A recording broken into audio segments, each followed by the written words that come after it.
Pour le spectacle de ce soir,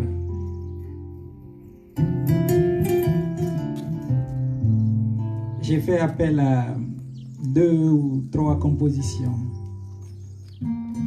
La première, c'est Chambord Musique de Balaké Sissoko et de Steven Segal. La deuxième, c'est Finale de Mozart pour parler de brassage culturel. Et troisième, c'est une sonorité arabe.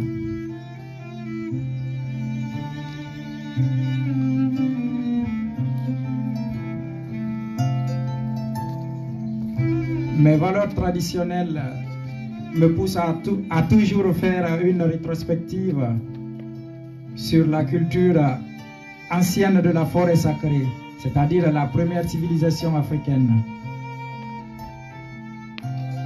Parce qu'elle est en cavale. Est-ce une façon pour moi de trouver refuge ou de m'exprimer? Je dirais une façon de m'accommoder aux réalités européennes. Ceci est très important. Je ne me réclame pas pionnier d'une littérature, d'une culture, ni même d'une tradition africaine.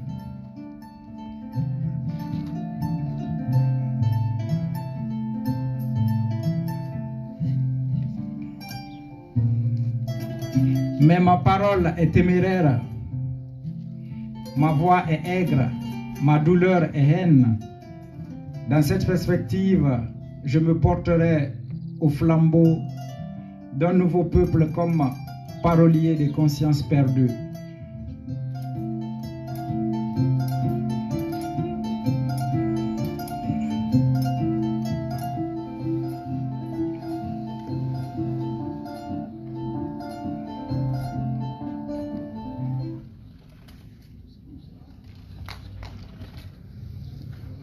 Les usages de l'Afrique traditionnelle considèrent l'utilisation de la parole comme un art difficile.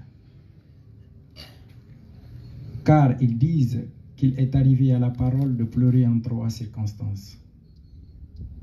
Lorsqu'elle a été dite à qui il ne fallait pas, quand il ne fallait pas et là où il ne fallait pas.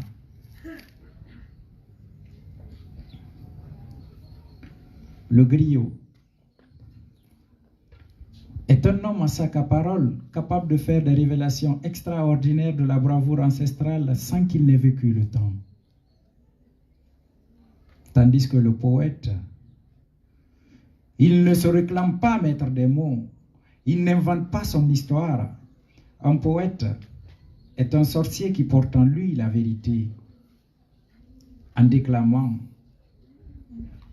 il sacrifie corps et âme, encre et salive pour faire triompher l'existence. Mon âme repose en paix.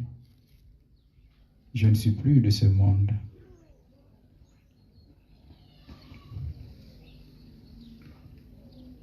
Je suis fou amoureux de mes écrits. Vous ne pourrez jamais déchiffrer mon sourire. Vous pourrez essayer de déchiffrer mon sourire sans pour autant être dans mon monde. Je vis là où vous ignorez. Je vis dans la nuit parce que je suis un sorcier. Ma grand-mère me disait toujours que ça ne servait à rien d'être raciste car c'est dans le noir même que brille le blanc. Quand je parle, les voix s'élèvent. Quand je parle, la forêt parle. Quand je parle, les arbres acclament.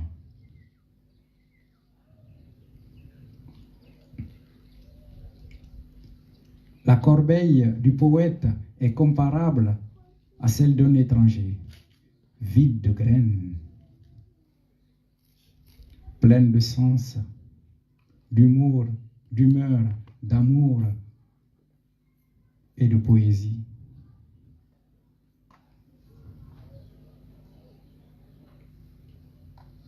La poésie vivante, l'étranger.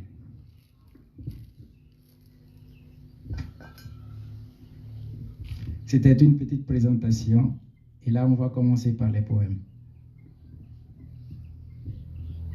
L'étranger. Quitter un pays où sa vie ne vaut rien.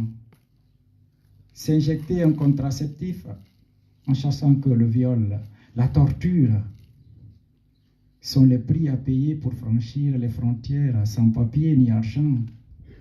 Ces migrants affrontent la violence du monde. L'Afrique aujourd'hui est un continent à ciel ouvert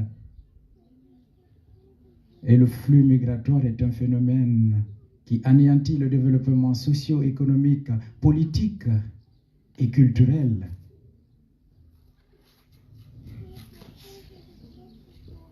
Quant à la difficulté rencontrée par un migrant